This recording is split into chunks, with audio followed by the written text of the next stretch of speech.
at your life, everything, I believe, is a 365 mirror. Everything. Where are you feeling a lack of energy? Where are you feeling deflated, frustrated, overwhelmed? All of that is information. Pay attention to your energy. Where you are lacking energy, vitality, light, where you're not feeling lit up, I guarantee you under there, if you lift the rock, you're going to find fear. You're going to find doubt. It's a realization. It's not a doing. It's not an achieving. Honestly, it's a blending. It's a knowing. It's a saying, I deserve to be here. Are you really getting who you are? Because if you do really get who you are, this is the gift. And that changes your vibration. It changes your consciousness. It changes the energy in your spine. It changes all of that. It's an awareness. Being your youest you, my meest me. It's less a doing. It's more a remembering, a realizing, a reawakening, a connecting, a knowing. I'm actually going to say something a little bit. I don't think it's controversial, but I think this is from my own experience. What I will say is.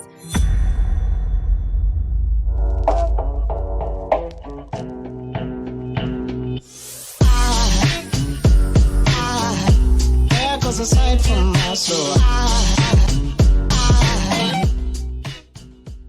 Hey there, inspired spirits. At the time of this recording, only 94% of you that are actually returning to watch a second or a third or a fourth video here on the Inspired Evolution podcast are actually subscribed. I can't tell you how much it genuinely helps everything we're trying to achieve with promoting positivity in the world through your subscription. Every time you hit subscribe, it helps us grow the platform. It lets guests that want to come onto the show know that, that it is worth their time to take the time out to carve out a conversation like the ones that you're enjoying here on the Inspired Evolution podcast. My personal commitment to you is, as the show grows, more and more quality, more and more conversations, richer and richer things will flow around here. That is my absolute commitment to you. To be completely transparent, as we grow and when we finally get to that 100,000 subscriber mark, currently we do 2 episodes a week. I'm looking forward to getting us to about 3 episodes a week so we can really keep the juju going and flowing at an even greater level. And all of that is enabled by you taking the time to hit subscribe, hit that bell notification. So if you can, please take a moment, come on, take one quick sec, hit subscribe and hit that bell notification icon. It helps so much more than I can say. Thank you so much. Welcome back to the Inspired Evolution, and inspiring us to be the you is you, the me is me, the us is us. We have with us here Julie Reisler. How are you there? Oh my gosh, Conrad, I'm great. I love your energy. I'm so excited to do this with you. You're being kind. Guys, for those that don't know Julie, give me 2 secs. I'll quickly do the honors. She is a master coach and she's dedicated herself to coaching and well-being. She speaks about the power of self-love and healing pretty much. I'm imagining everywhere you go. I think it's everywhere you go, but maybe you can correct us if it's not everywhere you go. I mean everywhere you go because it's on the USU podcast. It's on TEDx stages. It's in books. It's on leading stages all over the world. She's a professor of coaching at Georgetown University and the founder of Life Designer Coach Academy. Sister Bear, welcome to the Inspired Evolution. It is such a treat to have you here. Oh my gosh, I'm so excited. Let's do this. Let's do this. What stops us from being the most truest, authentic version of ourselves? Top, like, number one thing, if you had to sort of just go, I just want to take that thing in my crosshairs and shoot it down, what would be that thing? Because all your work seems to be helping people tune into their most deepest, authentic selves.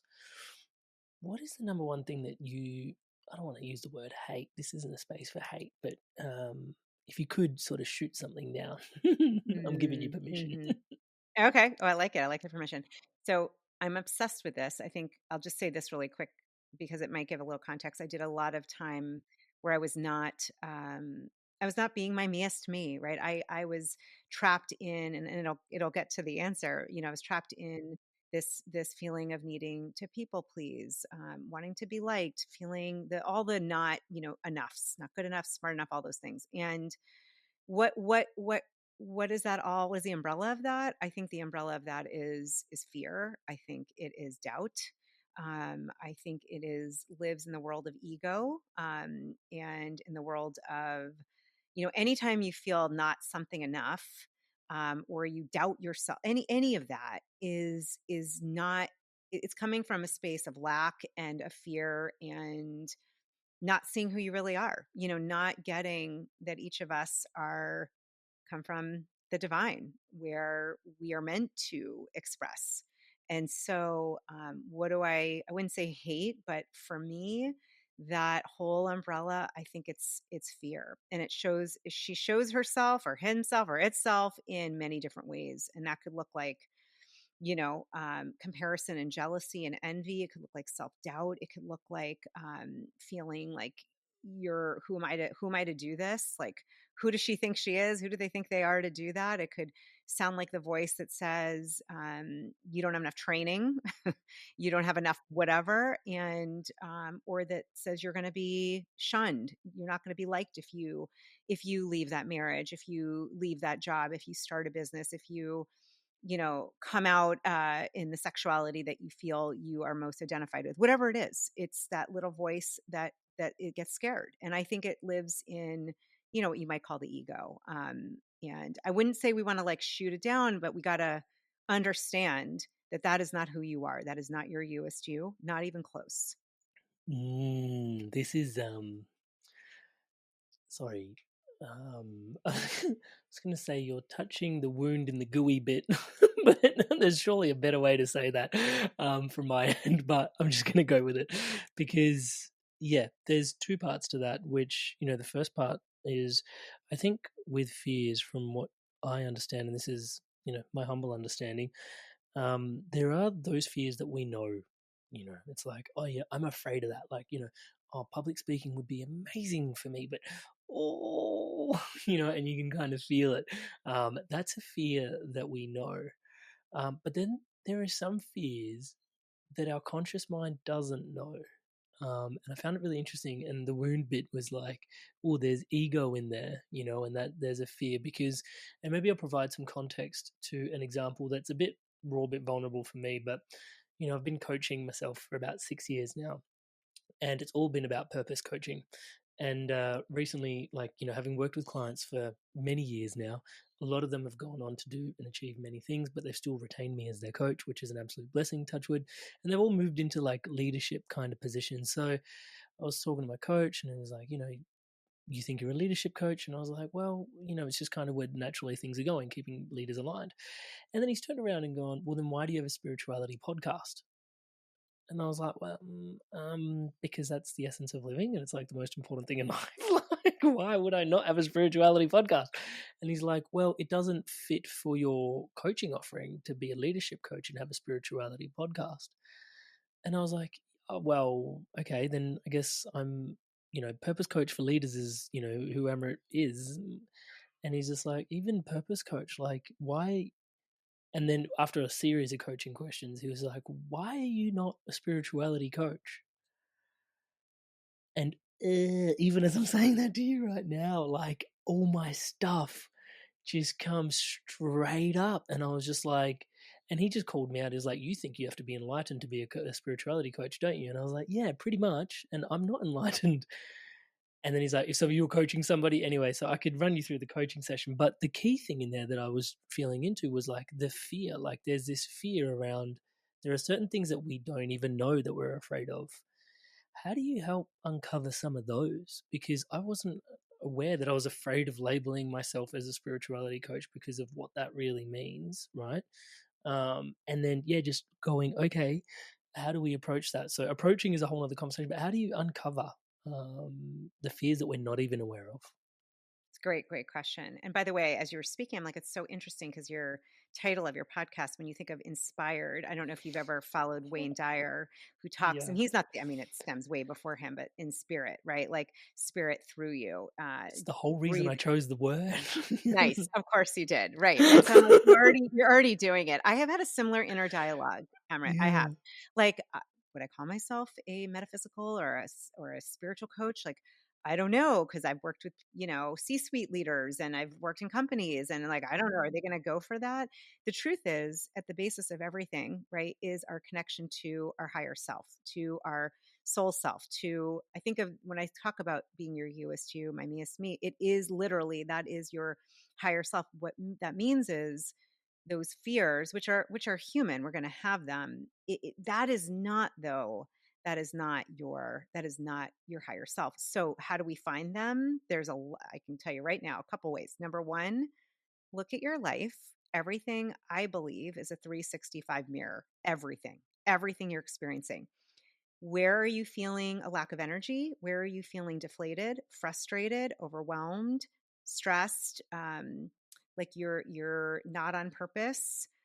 Go look in your life and see where you get upset, where you feel jealous and envious. That's a really good place. Often people are doing things that you're feeling in your soul, I want to be doing that. All of that is information. So look at your life right now and do an inventory. Where do you feel on purpose and lit up? And our energy will tell us, our emotions will tell us. It's a guidance system, which I did not make that up. That is Dr. David Hawkins with Power versus Force. That's Abraham Hicks with the emotional guidance scale. So use your emotions. Notice, take your phone notes for a day and just notice, where are you feeling that energy that is either frustrated, overwhelmed, envy, despair, overwhelmed, lacking vitality. Where do you feel exhausted?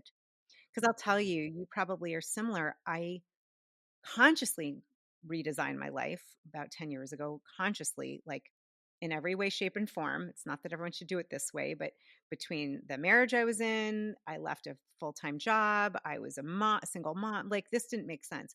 But there was very little vitality and I could feel it. I could feel it like I was losing energy. So pay attention to your energy. Where you are lacking energy, vitality, light, where you're not feeling lit up, I guarantee you, under there, if you lift the rock, you're going to find fear. You're going to find doubt. You're going to find something in that vicinity. It has to be that way. Otherwise, at the flip side, look and see, where are you feeling aligned? Where are you feeling on purpose, lit up, energized, life force, prana? Where are you feeling like, I could do this? I feel this often in my work. Like I could do this all the time. Then you have to look at boundaries because you can't work all the time. But relationships, right? Like, how are you treating yourself? So this is a really easy way, is just to do an inventory and notice how you feel, notice your energy. That will tell you pretty quickly. Yeah. And I love that because you get to take stock of how you're showing up and what you're showing up for and how basically you feel as you're showing up for it. Um, the courage piece. Can you tell us a little bit about the Yeah. courage? Yeah. And Yeah. yeah, You're just spot on. I'm like, oh, we are vibing, because this is the thing I think that trips so many of us up. This is where, I think even trusting yourself, trusting your inner wisdom, your intuition. I do a lot around intuition, and I've studied it in myself. I really believe it's our superpower. It's like we're walking around with a hidden GPS, like encrusted with diamonds, that's going to tell us at all times, if we tune in, where to go, what to do. It is like literally the orders come from the divine. It's in our bodies, in our hearts, and our bellies, and we get feelings about it, we get instincts about it, we get signs about it, we get evidence. But what happens, and it's understandable, is it the piece that then needs to be there is the courage to listen, to follow it. And that is not always easy. So courage, I think we love words. I mean, the root of core is heart. Core Courage. It's of the heart. That's what I believe is, when you decide to have courage, you're saying, I'm going to trust my heart, and I'm, even though it may not be logical or make sense in my left brain, I'm going to follow my heart. And there's truth to that. There's science behind that with heart intelligence. And I think courage is it's when you build that muscle, watch what happens in life when you start to tune in and trust courage. a couple of times where I've had to exercise a great deal of courage, like when I had to leave sort of one world behind career wise and then move into the inspired evolution, like I clearly remember um, just how don't want to use the word anxiety provoking, but it was like there were heart palpitations. It was like, there was a very fluttery, didn't feel grounded. It was just like this, but it was weird. Even as I say, it didn't feel grounded because, and I know you'll get this because it didn't feel grounded for the 3D mind based Amrit, but it felt like I was plugging into something way bigger than me. It was like it was almost like a coming home. It was like, oh, this is what you've always wanted to do. And I literally got goosebumps when you described the courage of the heart. Um, yeah, yeah, the I found at the time one of the best resources I had was online content, which sounds really like 3D and nonsensical. But at the time, I was like looking to make the change, and I was just listening to a lot of great content, not too dissimilar to what you put out in the world, what I put out in the world now. But back then, it was, I was just listening to content, and it was helping affirm the vibe and the direction, the trajectory, almost like my own little echo chamber, um, ecosystem, echo chamber. Sorry, I did that. So the key thing in there, I've noticed now, if I looked back, like there would be some different tools I would have supported myself with. What are some of the tools that you would recommend if someone is going through a time that requires courage? Because it can be a lot to navigate on your own, eh? Yeah. What sort of tools would you offer them up? And then I promise we'll talk about intuition. Yeah, yeah, yeah, yeah. I mean, look, at least where I am in the States in the West, a lot of what we focus on is going outward. And I think the opposite is what is needed to hear, to tune in, to get a sense of, how you're feeling, how this GPS is guiding you, how this inner wisdom is guiding you. The more you can really focus on going into yourself, whether it's meditation and yoga. And for some, it might be, offering prayer, journaling, intuitive writing is a great way to connect in, which can be non dominant hand, which could be asking a big open question and just seeing what comes up. Anything that's going to have you go inside yourself and stay there as long as you can. So, meditation daily. I mean, there's beyond so much research about that. Um, Look, this is part of why I love coaching. I know you do too. Having somebody that holds space for you, that can see and feel the divinity in you, the greater purpose, your heart's vision and dreams, that can really like I think of myself as a doula. That's truly, Amrit, how I think of myself, as a doula. Like you're rebirthing a part of yourself. And I had 2 doulas when I had 2 babies back to back, and I was like, "Thank God for the doulas." Like, they helped me birth these babies. And so coaching, that's why I love this work is, so it might be a coach, it might be a spiritual mentor. It could be a friend that is like an accountability, partner who is like also really, really wanting to connect in. I'm also a big fan. I 2 things that I do. I use intention. I have my own intention cards, but I also use Oracle cards. That helps me.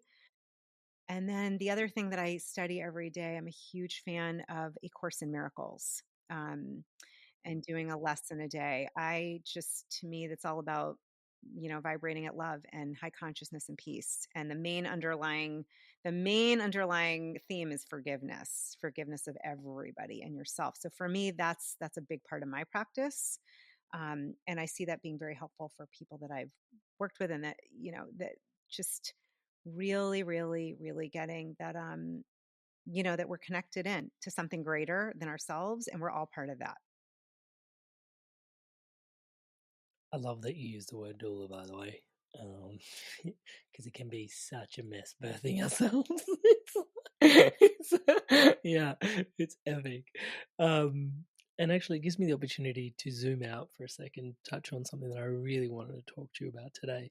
So it's similar in theme, but also as we're birthing this self, and I think again, just anchoring ourselves around the word doula,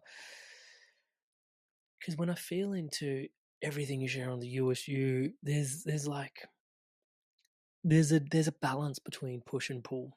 There's a balance between masculine and feminine. There's a balance between doing and being, And it's and well, I shouldn't say this, but I love the way you show up, which is like, hey, I'm still figuring it out too. You know? So at the risk of like trying to put you on the pedestal and be like, help me figure out how to find the balance. What helps you try and stay balanced in around the push and the pull? Because we're equal parts surrender, but we're also equal parts go get it. And maybe you can describe what the push feels like and the push feels like, and then how you find the balance in and around that towards finding our newest you, because we can't sort of just lay there on the couch and just expect us to sort of arrive, but at the same time we also don't have to you know become workaholics to arrive there either. So there's anyway, I've asked the question, please.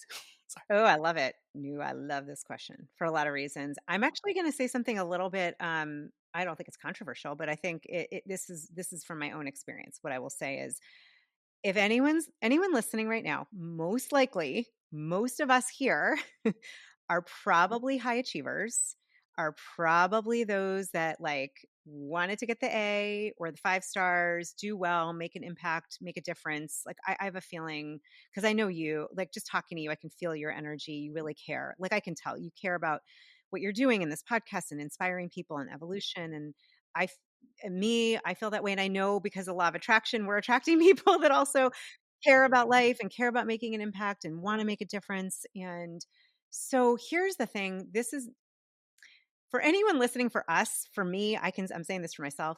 I don't have to ever worry about the like, I gotta like worry about striving or creating. Like, no, I was raised in a container, especially where I grew up outside of Boston near all those universities. uh, the overachieving, the like making things happen, the striving, that's like no problem. It's second nature.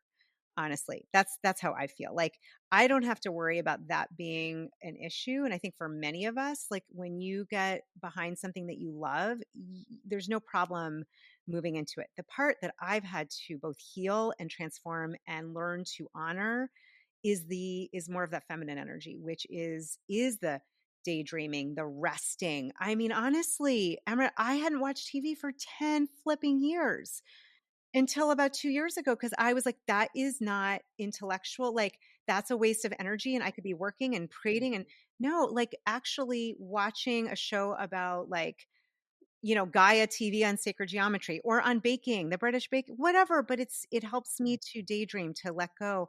Or maybe it's making time to rest or to go to yoga or to meditate or to draw or to do something that is very not high achieving like I've had to teach myself. But the thing about that in our bodies, always there's that book, The Body Keeps the Score. Our bodies hold on to everything. So you can tell by your nervous system. And I was really, really in a tough place about 2 years ago. And I realized, oh my God, it seems like the working hard all the time is awesome. I'm helping people, but it's actually depleting me and I'm not going to be able to give. We can't give unless we've got to come from overflow. So that feminine energy of surrender, of rest, of receiving, of intuition, of allowing, of intuiting is really, I actually think it comes first, and then that being, and then you do from that being. You decide, okay, I'm going to be this person this way. I'm going to give myself this rest, this time to process, to think, to daydream, to create. I mean, you think of the word create, creativity, creator. The creator, it's all about, right, the ebb and flow, the like the coming in, the breathing in, the breathing out. And so I always think of the ocean like it would be so weird if it was just ebb and no flow. It'd be bizarre. You'd be like, "Why is it going in and in and in? Where's it going?" Like, it comes in and out, and we're the same way, but it goes in, so we go in, and then we go out. I think a lot of us go out and then in, and I think the shift that's being asked for is go in first. Get your inspiration, get your heart intelligence, your heart message, get that information, that love and connection first in, and then decide, I'm going to take this action. I'm going to call this person. I'm going to quit this job. I'm going to start this career, whatever it is. So um hopefully that's helpful. Oh, it's super helpful. Yeah, we had Dr. Bessel van der Kolk on the podcast when The Body Keeps the Score, and it's really interesting to hear, your insights on going inwards. And I've often this won't happen, but I've often romanticized with making the tagline of the Inspired Evolution. You know, like everything has a motto. You know how Nike has "Just Do It." It was like "Just Be Yes. It," and instead of like a Yes. tick, just like Yeah. it's just like an X. Just like just stop, just be Yes. I love it. it. Or you could You know? you could flip the swoosh and make it a wave. It looks like a Yeah, wave. yeah. So You're there's so so much funny. available there, but I was like, just be it. Now, there's so much to unpack in there, but one of the key things you've mentioned already is intuition. And I want to go a little bit deeper into it with you because, yeah, when we start walking out on this path, like you said earlier, it's very counterintuitive because you're so used to living life. I don't want to say pre-awakening, but let's just go with that as a term for now. Before you sort of opened up to like, oh, I'm made for more, and what am I gonna do it? That oh, I know from my own experience, I was off my center of me being the meest me because there was so much information from society in terms of this is what's going to be successful for you, this is what's going to be good for you, my family, my loved ones, with the best of intentions, but they had programmed my journey a certain way, and then it got to the point where it was like, okay, I'm going to have to stand up for myself and find my own way through this mess. And the interesting thing for me was, firstly, that I had to learn to go inwards and listen to the voice, which I'd love for you to connect us to and guide us into like how to connect to that more, because I feel like you've been doing this longer than I have as well. Touch wood.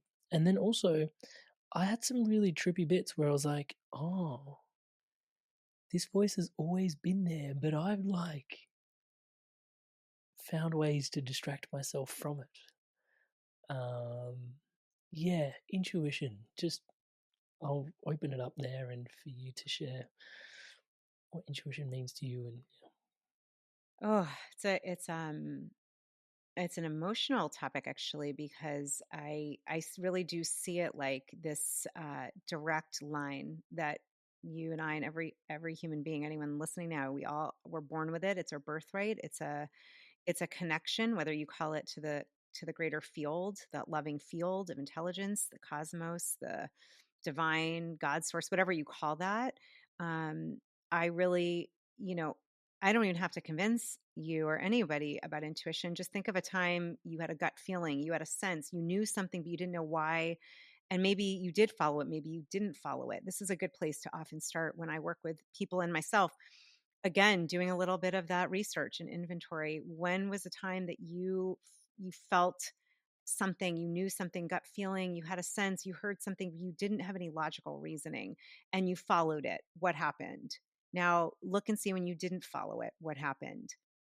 I've actually mapped this out. This is for me, I'm very visual, and I like mapped this out. I have on the back of one of my vision boards, like literally what happened, not listening and trusting my intuition. So to think, intuition, and there's science behind this. I'm a big fan of the Heart Math Institute. I've done their training. They're amazing. They actually get into the science of intuition. I've talked to Dr. Roland McCready. He's the head scientist and researcher, and they literally, there's science behind tuning into the field, the loving, intelligent field around you. And actually, it goes into your heart first, believe it or not. Heart wisdom, heart intelligence. So here's the thing, right? We have this, but you said it beautifully, Em, right? You said it. We are programmed, frankly, or in this fishbowl in our society where it's not valued, right? It's not valued. Like what happens when you're in school? You are definitely not taught to listen to it. You're taught to follow the teacher, to do whatever you're told, to follow the rules, I remember even in taking tests, right? You have to like memorize. Like, what about, I remember I would have like, I think it should be this, and I wouldn't listen to that. Right. And then we move on into maybe you go to college, maybe you don't, maybe you meet your partner, maybe you don't. For me, I shoved down intuition. I did not know how to handle all of the intuitive connections I was getting. And like many people, I shoved it down with sugar and food. So, for those who've struggled with addiction, whether it's alcohol or drugs or sex or gambling or shopping or food, my drug of choice has been food. And what happens when you overeat? You literally you shift your ability to connect and intuit. It literally, because what happens, and your nervous system is taxed, and there's sugar, like sugar high, and it's like shooting up. Is I used to joke, like when I would eat a huge bag of M&Ms, it was like, just shoot me up here. It's what it felt like. So what does it do? It takes you out of your body. It takes you out of your connection. So especially for those who've had addiction or struggle with addiction or addictive behavior. And I spent a lot of time just blocking it out. I didn't want to hear it because it scared me. I didn't know, I didn't feel I had the courage to listen to it. So I'll give just a quick example, right? Like, um, I was married to a really good person, like a really good person. I think if I go look back, there was some intuition around that early on. And finally, when I woke up in the middle of the night with two kids under the age of 3, and my intuition woke me up and was like, you're not okay here. You're just not. And had nothing to do he's a great dad, a good person. I love my children, but it was not the right energetic fit. And we know that today. We're both remarried, but that took a lot to listen. Often intuition will come up. If we're not listening, it will come up in your body. I had a panic attack, and anxiety. So I'm a big fan of listening to it, not to scare people, but it's like getting these little messages. Now, the thing we talked about earlier is then the courage to follow it. Sometimes with intuition, it might be I'm driving and all of a sudden it says, take a right here instead of going the way you normally go. This happened about a month ago, and I made a right, and then I found out there was like a huge pileup if I'd gone the other way, right? So we don't know. Intuition can show up a lot of ways. It could show up as just call that person, reach out to that person. Um, I remember 10 years ago, I did a mind body like movement certification. It made no sense, but it was so clear. I'm going to do that. I'm going to take that. I spent a lot of money and time. I was there for 2 days. I was exhausted. That I can see now opened the door to so much of my career. It is unbelievable. It's beautiful. So, one fun thing to do is to go and look back and say, okay, when have I had that sense? Maybe it's the partner you did meet and you just had this sense, I don't know why, but we're supposed to be together. And now, 20 years later, you have 3 children together and you're like, that's my person. So, intuition, it comes in all different ways. And for some of us, it's a gut feeling. Some of us, it's I hear it or I see it or I sense it or all 3 or 4 ways. But I think it's our superpower. I think to me, I hope someday it's taught. I hope that as kindergartners and in first grade, and I know you call it a little differently, but whatever elementary experience you have, I hope that intuition is taught. I hope that kids are taught to trust themselves, to listen to that, to follow that. That it's not weird, it's not woo woo. It's actually our birthright. It is one of the biggest gifts that we all have, and I've never seen it not lead. To me, it's always for the highest good. Our intuition is always going to guide us. Not always easy, but will always be for the highest good. Because that was going to be my next question, because the benefits of following your intuition, because thank you so much for explaining like what we're connecting into and what it looks like to actually exercise on the intuitive impulsive sort of hits that come through. But then yeah, the benefits of actually listening to the intuition, because I think in my own experience when I look back, the couple of times I did pay attention and I did listen, whoa, like yeah, like it was like, oh, I could never have done that on my own, touch wood. And so then it was like, oh, this is fucking fascinating. Sorry, pardon my French, but this is fucking fascinating. Like, and then that has then subsequently encouraged me on touch wood just enough. And, I look back and I go, oh, I'm glad that happened in that moment in time to make me trust this next moment in time here now. But I think for those people that are potentially tuning in, I don't want to say for the first time, but maybe it's been a while since they've listened to their intuition, or it is the first time they're approaching their intuition. The benefits thereof, obviously, universally, it's very different for each individual, and each different moment is different as well. But yeah, if you could speak to why do we want to listen to our intuition? Yeah. Well, and by the way, you clearly did that when you left your construction job to then start this world. Like that did not probably make a whole lot of logical sense to most people, It right? didn't.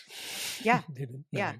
So I know, like, same with me when I left my, full-time day job, corporate, like, excellent job, 11 years, benefits, bonuses, free coffee, like, and people were like, "What are you doing?" And I knew, I just could feel, I over and over again, I kept, for me, I heard it like, okay, it's time. I just kept hearing, it's time to leave. It's time to try this, to do this. You're meant to do something else. So I think you had asked with intuition, the thing to understand is we want to come towards ourselves with compassion. So I spent a lot of time in that lane of not listening and frankly numbing out using food and sugar. And if there are others listening who've done that, like I'm with you, I'm a sister on the journey with you. That's one of the miracles for me today is that I have a lot of recovery under my belt and I don't use food to anesthetize or to numb out. So when we talked earlier about, going within, meditating, mindfulness, anything that can help you to connect to your breath, to connect to your life force, connect to the divinity. Honestly, I'm going to go there. Like the divinity that's you. We're each here as a unique expression of the divine. It's like a unique thumbprint, but and it's all connected. But there's never going to be another Amrit, never, and never another me ever. Or you, whoever's listening, if you're listening now, there's never going to be another version of you exactly like this. Those chances are, I want to say, when I researched this, it was 1 in 400 trillion chances of being born, like between your mom with like an egg and your dad with all the billions of sperm. Yeah, that chances, I mean, that's insane. That's winning the lottery. You won the lottery. You already did. So you already won the lottery. And think about it. Not only did you win the lottery because you're here, you're already like, you got batteries included. Those batteries included that have like a life of at least, hopefully, 100 years, maybe more, includes inner guidance, intuition. And so it's like, what the heck? It's like, would you wanna live in a house where you don't have the lights on when it's at night? I mean, that's how it feels to me at this point in my life. And I think first really getting, if you've not been listening or tuning in, or you've been numbing out, or maybe it's like, it's your favorite martini instead of listening, or the right thing for yourself, but you don't know how to do it. Don't be shitty to yourself. We got to be compassionate because you're not going to make a change if you feel crappy about yourself and are mean. We This is where I think forgiveness, right? Forgiving yourself and then saying, all right, I'm going to just start by at least observing when I get a sense. It's a gut feeling. Maybe you feel a tingling in your chest. Like, I don't know, we're all different, right? For me these days, it comes in all different ways. I hear it, I see it, I feel it, I sense it. I don't know. She, he, the information comes in many ways, but we all have this. I know this. If you're human, if you're listening, your dog has intuition also, by the way, but we're not going to talk about dogs because I am not an expert in dogs. And I'm learning the expertise of this through listening. The other cool thing is like a muscle, any muscle, the more you tune in and trust it and follow it, the greater it grows and the more of a connection you have to it. So it's only here to serve you. And it will always be here to serve you for your highest good, even when it can feel a little scary. I love the way you describe that. It's yeah, because it is a listening, isn't it? But it's listening, kind of using the five senses to listen to beyond the five senses. It's yeah, it is a trippy exercise, but it's actually really self affirming. You've mentioned forgiveness a few times, and we've sort of talked about it, but then also rushed past it. Let's put a pin in it so we can actually open it up. Touch wood. So yeah, forgiveness. What does it mean to you, really? And yeah, it seems to transcend more than just the act of someone did something to me and I'll forgive it. Seems to be a much deeper theme and current in your own life. Can you explain to us? Yeah. Yeah. So I will just say where I'm coming from with forgiveness. I've both been in the 12-step world, and there's a whole step on forgiveness and resentments and amends. So I have that background, and I also have the Course in Miracles background, and then my own interpretation. And so I think the real, and this is like, this can be kind of a mic drop when you get this, is I said it earlier, the idea that we're living in this, some call it a holographic experience, a 365 mirror. I really take it on, Amaret, that anybody and everybody in my life, it doesn't always feel this way, but anything I'm experiencing is a reflection of some aspect of me and some aspect of my consciousness and what's going on inside. So whatever I am thinking about or how I'm being, it's going to be reflected out. The outer is reflecting the inner. When you get that, then it can change the way you look at people, like the person that cut you off in the road driving. Where are you doing things? Where are you cutting yourself off or cutting other people off, maybe by, making a snap judgment? It doesn't have to be like exactly driving. It could be, that energy. So with forgiveness, the idea is ideally every person is I think of, each person as a sister or brother. And even that can be hard sometimes when you have somebody who is doing some crazy shit and you're like, that is not a brother. But yes, they are. We're all related, we're all connected. And anybody, there's this old saying, it's like hurting people hurt others. So if somebody has done something to hurt me, first of all, there has to be a hurt in them for them to hurt me. They also don't, I get to choose if they hurt me. That's another aspect. But there's something, so what would be the antidote is compassion. If somebody is raging, and I'm not saying you should be hanging around with abusers and be okay with that. I'm just saying understanding that there is something underneath, something under that rock, something underneath, go down to the bottom of the iceberg, right? And there's pain. And so also getting that in the greater, to me, again, the divine is only love. There is no grievances or doing wrong. I'm not saying you can't do wrong things. There's just making an error and realizing I want to change. So I'm coming from a human perspective if I'm judging you or judging somebody. And so by forgiving, it's really bringing in a greater divine perspective and saying, I don't even really need to forgive you. Like, in my humble opinion, the divine, we're already, we don't need to be forgiven. We're loved. I think what happens is we forget we're loved. We forget that's all there is. And we act out of a place of isolation and feeling alone. And we forget that we're constantly being loved and that we're here surrounded and guided by many, many non-physical support team helpers, which we can get into if you want or not. And that act of forgiveness is really saying, I see you the same way I see me. And by the way, forgiveness, the most important place to forgive is yourself. That to me, I mean, I work on that daily and it's not always easy. It's saying, you know what? I made a mistake. I'm not a mistake.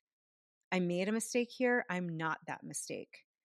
And that is the same for your brothers and sisters. They might have made a mistake. They're not a mistake. Because what I see in me, I see in you. What I see in you, I see in me. It's all reflective. And that energy of forgiveness doesn't mean you are going to, if someone has been horrible to you, it doesn't mean I'm going to hang out with them.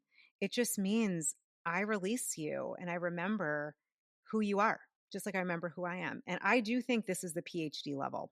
I think there are many of us that are ready for this type of shift in consciousness, but it means letting go of grievances, letting go of holding on to past hurts. It means taking the ego out of the front seat and saying, "So sorry, you're going to go in the back seat in your car seat because I don't want you driving my car. I want love to drive my car. I want the divine aspect of me to drive my car. I want my me driving the car, not my ego self." Epic. I felt there was this like version of ourselves that has all of our 3D stuff stuck in there, and then there's just love up here in our infinite self, and then forgiveness gives us the opportunity for the stuck stuff to just be transmuted into love, but you've got to give it permission by looking at it through forgiveness. That was just just total thank you. The support crew. I don't want to talk about it. What's the support group? I want to know more about the support group. Yeah, the support group I've been part of, you mean? Like, Yeah, yeah. you were saying I could tell you more about that. Let's find out more. Yeah, I'm like, "Oh, what did I say more about?" Oh, support group, and I was saying the non-physical support team. Okay. I was Mm. like, "Well, I was like, "I've been part of, like, 12-step support group, but I don't think you mean that." Yeah, no, I Yeah. mean, I look, this is just my own humble opinion, and, of course, everyone take what you like, leave the rest. I mean, I do not think we are the only beings in the cosmos. Like, I think my sense is, like, we've got many galaxies, planets. I think we also have other dimensional realms with a higher intelligent light beings, whatever you call that. Some may call it angels, guides, loved ones. I really believe we are constantly being supported. And it's hard because I think even in vernacular in the words, I think the words do it injustice. I don't even know if that there's the right word for me personally for the supreme divine, for the guidance, for the guides, but we use the words we have. And I do believe this loving intelligence has forms and higher levels of loving intelligence, that when we ask, because we have free will, and that's the strongest law that I believe is in this universe, is free will. So when you say, and this is my offering every morning, Amrit, is please help me align my will with your will. Whoever of the highest supreme loving beings, help me. Let me align my will with yours. Whatever you call that. And I just look, you start asking for evidence and signs of these, what the Course in Miracles calls your mighty companions or your guides. Watch the F out. I keep a little notebook also for signs and evidence. It's effing wild how I have no words on this. I'm going to tell you right now. The reason I do it is it helps me like shore up my energy and my belief. Like, oh, this exists. Oh, we're not alone. We are not alone. There's probably thousands of non-physical loving guides and energies helping us. And truthfully, the intuition is that like key communication, but we have to ask because we have free will. So, I believe it's an act of courage to lean into that. It means I don't have all the answers. And I'll tell you what, I'm positive I do not have all the answers. I would rather have it come from the divine realm, the guides, the angels. I'd rather have it come from there than from my, little brain. We were talking off air a little bit earlier prior to the podcast, and because we've got a correlating background in coaching, I guess, um, and you kind of blew my mind. It made a lot of sense intuitively when you described you don't really see coaching as well. Coaching, now I'm putting words in your mouth. I should let you speak, but it was coaching as a healing modality. And when you said that, I could feel my nervous system shift gear. It was just like, um, I want to approach the question. I do want to give you the space to unpack that for us, but we're discussing the USDU and helping people become the most authentic version of themselves. And if it is a healing modality, it implies a wounding, I guess, in some degree. And maybe you can speak to the wounding of inauthenticity prior to giving us an explanation on your thoughts around coaching and healing. So it's a beautiful question. I love that we're just in the same energy space. I'm like feeling you on this. And what I really think is what you might call the core wound for most of us. I personally believe this is what I experienced and have experienced with a lot of everyone I've worked with and myself is we forget who we are. We don't love ourselves. I know for me, I abandoned myself. That's a big piece of what happened for fitting in, to succeed, to be liked. And we can go in for hours about why we do this. But I really think the original core wound is not loving ourselves. And because when you love yourself, everything changes. When you come from love, You come from that deep, like, I really respect and love myself. I'm not perfect. I love myself. I'm not going to abandon myself. So I Can think, I just jump in there? yeah, Sorry. sure. Of Because course. I feel like this is an infinite game to play on some level as well, because I've been working on myself since I can remember, actually, touch wood. Um, and recently, even just recently, I was having this realization around ambition, and I've got a lot of it. And I sat with it, and as I was sitting with it, I was like, "Oh, what are you striving for?" And I was like, "But ambition's a good thing. Like, I want to have a positive impact." And it's like, not enough as you are, bro. It was just like, oh, I don't know how to not be ambitious for a positive impact. This is like really grinding me. And it was like, it's not really, it's just your mind that's having a real tough go of it. Spirit's got you, bro, but man, the mind and the self love. Sorry, I just wanted to, and I don't want to say, but I've been working on myself as well. But you know what I mean? It feels like that self love piece. It's like I work on it, and then it'll come to a great little plateau and a rest. And then, every once in a while, just once you start getting comfortable, it's like, oh yeah, you good? Let's go again. It's like, oh man. Um, but Yeah. yeah, sorry, I interjected. But yeah, the self No. love piece. Well, we have like the same inner monologue. I literally have had the same conversation in my head about like the drive and to make an impact. And here's what I'm talking about, though. It's a different paradigm. And I think it's perfect because it's literally the name of your podcast. It's about evolving. And if we're following, look, if you look at the way the divine spirit works, look at nature. Nothing is ever static. It's changing, it's growing. It's the common thread is a loving presence, a loving force. So when I talk about self-love, I don't just mean like I'm taking a bath with rose petals and getting my nails done, which is fine and lovely to do. Those are like lovely things.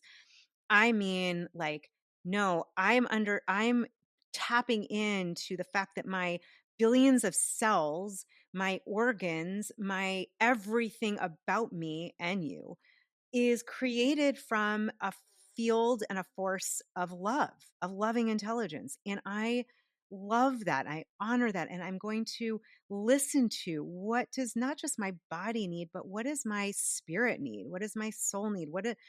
Maybe I had a whole full day today and I really need to rest. And that is very different than like, I'm going to love myself better. Now, it's nothing wrong with that, right? I'm all about self care. I'm all about doing things, the doing. There's also an aspect of being. And I would say, even before that, Amrit, is knowing. It's knowing who that you are. All of us are from this fabric. You can't not be it. All of us. The Ernest Holmes wrote one of the best books ever called "The Thing Called You." I think I got the name wrong, but the thing called you. It's also he compiled "The Science of Mind," which is all about the new Yeah, thought. that's Um, one of my favorite books. oh my God, it's mind, as I call it, glowing. That's my next book. Is Yeah. Mind Blown, by the way. Mind Mind glowing. Sorry. Yes, that's the book I'm writing because I'm like, we need to talk about this because I don't want my mind blown. So yeah, I want it glowing. Yes, and so here it's a realization. It's not a doing. It's not an achieving. Honestly, it's a blending. It's a knowing. It's a saying, I deserve to be here. Frankly, the whole idea of worthiness, a lot of us struggle with worthiness. I don't know if I feel worthy. Can I charge that amount? Can I say that? That's not the conversation. You're worthy because you're here. Remember, 1 in 400 trillion chances of being born. You're worthy. Like, in fact, like that, let's take that off the table. It's more about, are you really getting who you are? Because if you do really get who you are, this is the gift. When I really can feel that and sense that, and not every day do I feel like on fire. Yay, I'm part of the divine. But I try to do these practices daily so that I can give myself the best opportunity to sense that, to feel that, to know that. Because when I know that about me, I know that about you, I know that about everybody listening. And that changes. your vibration, it changes your consciousness, it changes your core, like the energy in your spine. It changes all of that because you are connecting in not from a place of, it's this is not ego. This is not you have to get somewhere or do something. It's just a realization. That's why like samadhi, samadhi, enlightenment, it's an awareness. And that is, I think, what our world is asking for. I think that's what so many of us that are here right now that are listening are here for, is to have that remembering, the remembering, like, oh yeah, that's how I'm designed. So being your youest you, my meest me, it's less a doing, it's more a remembering, a realizing, a reawakening, a connecting, a knowing. I think this is a perfect place. I know this is going to sound super salesy, but for those that want to tune into finding out more, because I'm just like, dude, I wish I had someone holding space for me the way you're describing it. For those that do want to tune in more, apologies for the plug, but I have to ask, what's the best place to connect with yourself to find out more about coaching with Julie? Yeah. Yes. Yeah, I didn't even answer that question because I got all on the tangent of loving yourself. Yes. The best place, my website, juliereisler.com. And if you're interested in coaching or frankly becoming a coach, I do think it's a healing modality because it's through those questions, it's through the sacred space, it's through asking yourself and having someone who's your doula who can hold space for you to really help you to tune into what's in your heart, what's most important, what are the things that you're saying that are not true. It's worked miracles in my life. I had a coach 15 years ago. It changed my life, transformed my life. And I thought, I've got to do this. So I went back, got a master's degree in this work. I've been teaching it university. I believe in it. So everything, anyhow, if you're interested, it's all on my website or juliereisler.com/certification is where I certify coaches. And I just believe, just like Reiki and acupuncture and functional nutrition and so many other modalities, I know you get it. I think coaching, when the person is really like in tune, right? And holding that sacred space for you, watch out. Just watch out. There's nothing like having that kind of connection, accountability, that support. Again, it's sacred. The other piece is you're entering someone's energy field, and that for me is it's an honor. And I believe in it. I always work with a coach myself. Honestly, I think it's what we can't have enough coaches. And right, I think that our world, if you look around, there's plenty of people that are feeling lost or like life is fine. But I always say, like, do you really want life to just be fine? I don't think so. If you're listening, I don't think you want your life to just be fine. I think you want it to be lit up, extraordinary, full of vitality. And coaches, therapists are great too, but different. Coaches, it's all about creating in the present and the future and designing the life you want because you get to decide that. Yeah, I love that. And thank you so much for sharing that. And yeah, someone provoked me recently to say, you know, well, two things I'll say about that. Firstly, sorry, just rewinding. I remember the piece that really spoke to me about coaching. There was a period in my life where I struggled with depression, and there was someone in my life that, touch wood, believed in me when I didn't believe in myself. And I just remember, like, I wasn't suicidal, but I was completely apathetic. And I've never, like, for those that know Amrit not tuning in, they're just like, Amrit apathetic? Like, you! It's like enthusiasm is my favorite fucking word, touch wood, right? And touch wood. And yeah, I was completely apathetic. And I remember what it was like to be in that time, and someone else going, doesn't matter what you feel or think. I see you. I believe in you, and you're made for more. And you totally got this. And just how much, without even pushing or pulling, just that holding of space really pushed and pulled me through this incredible time. I'm totally with you. Like, I think coaching containers are, yeah, it sounds so easy to say that it's sacred unless you've experienced it, right? And then you really go through something, you're like, my life, which is the one thing that I know, right? Touchwood is different for having experienced and having had the support that way. Um, yeah. Yeah, and then the point I was gonna make was I had myself challenged recently by a very dear friend who's also a coach, and this is the kind of nerdy conversations us coaches have when we get together. He was like, "Don't you think society's a little bit fucked up that we need kind of coaches? Because wouldn't we all just be like here supporting each other and singing Kumbaya if it wasn't wired the way that it was?" And I was like, that is a very interesting thought, my friend, and I just feel compelled to unpack it here with you as well. Because yeah, I think it's really interesting. I totally believe in coaching. But I also feel like I just wonder what it would be like if we were still a village and there wasn't this. I don't demonize capitalism. I think it's the way that we've got going forward is like, hey, like I've got some energy to exchange, you've got some energy to exchange, and money's just helping lubricate the exchange. Um, but yeah, I just thought that was really interesting. It was like if we were back in the village and we didn't have coins, we didn't have money, would you really have a coach, or would we all just be coaching each other in areas of our expertise as one big family?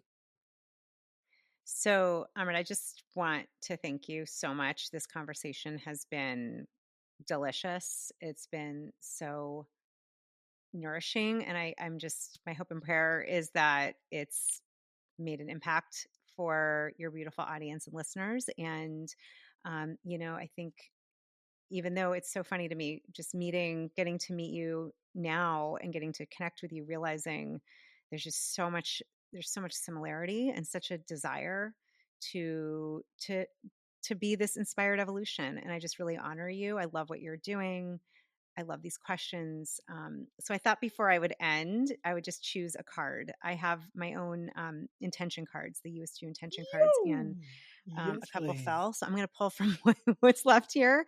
But I have a deck here. I'm just going to see what intuitively is the intention for our listeners. This is the card. So I'm just pulling this top card. We'll see what this is.